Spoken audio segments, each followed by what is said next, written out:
in just 6 days. A little less than 6 days, really, with midnight releases.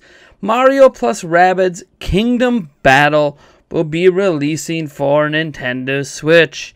Exciting stuff. If you're a fan of a certain series called XCOM, and you happen to love the Rabbids, or love Mario, or love both, this seems like the perfect game for those kind of people, and I happen to be among them. However, I probably shouldn't be surprised, because we live in an era of AAA gaming where DLC has become normal, and I fully expected there to be DLC for this game, so I guess I shouldn't be too surprised. But Mario plus Rabbids Kingdom Battle is getting a Day 1 Season Pass. So let me explain what this Season Pass includes. It says the first and most minor of the group is exclusive to Season Pass owners and available at launch. This DLC, and remember this is available Day 1, will add 8 bonus steampunk weapons to the game, each with their own unique stats. Later this autumn, a second DLC will arrive, adding new solo and co-op maps. And finally, of course, the game will receive a proper story expansion in 2018. This Season Pass is going to cost $19.99. This is very interesting. I'm going to have an image up mostly throughout this video of the Season Pass image that was officially released by Ubisoft, because that's what this news is about. That's what the whole video is about, is this Season Pass. And I'm not surprised.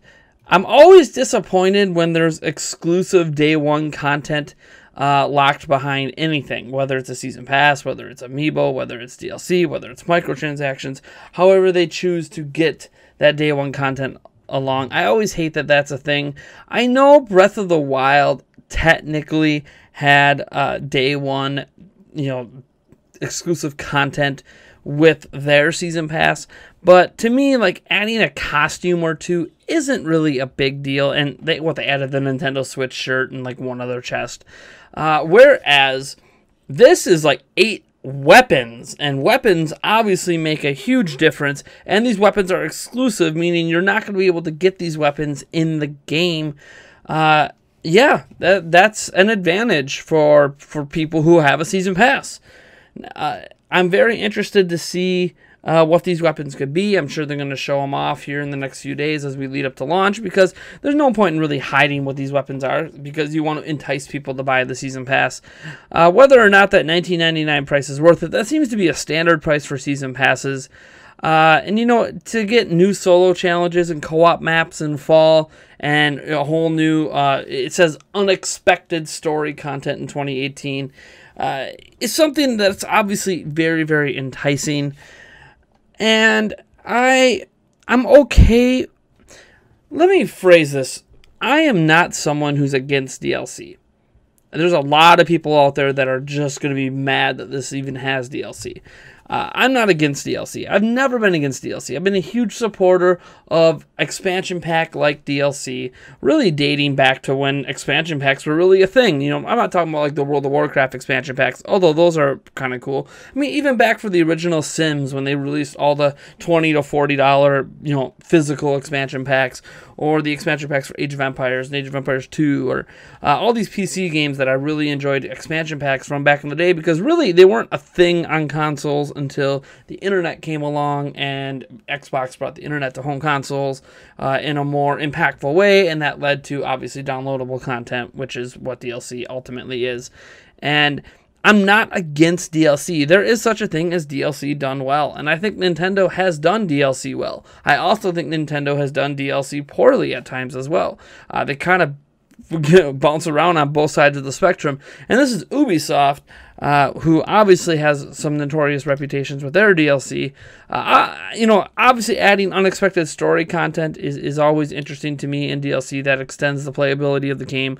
I'm not against the new solo challenges and co-op maps. I mean, obviously the big deal here is that for $60 that the game feels worth it at that price, that it doesn't feel like you need to have this DLC to get your values worth. And I always think it's interesting when people talk about value of games to dollars spent. because that's going to be really, really up to the individual. I could play a 3-hour game and think that that game was worth $60, whereas somebody else would be like, well, my play time was only 3 hours. That means I paid, oh my gosh, I paid more than the cost of a movie to enjoy those 3 hours. And it's like, yeah, but it's a different type of entertainment medium. That's why some people are like, oh man, if you look at Breath of the Wild, it has, I spent $600 playing it. Look at that cost to entertainment value.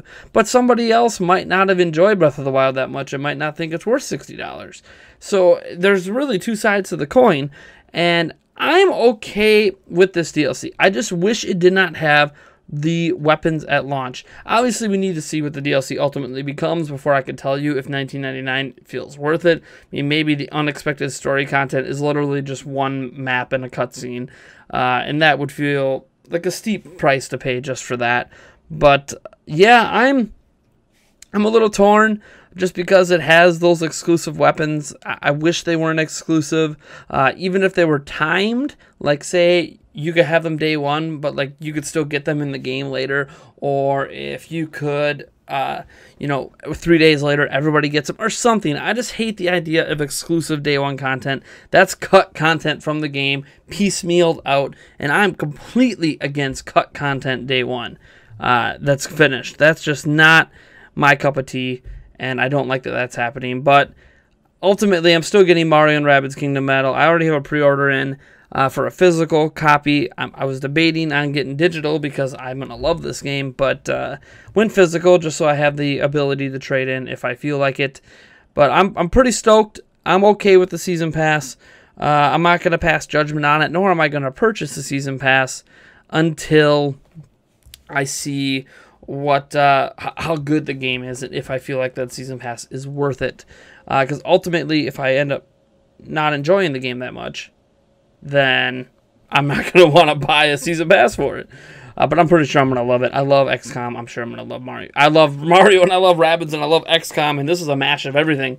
So I'm pretty sure I'm going to enjoy it. Anyways, folks, I am Nathaniel Gents from Nintendo Prime. If you like this video, you know what to do. If you dislike the video, hit that dislike button. Subscribe for more. And as always, folks, I will catch you in the next one.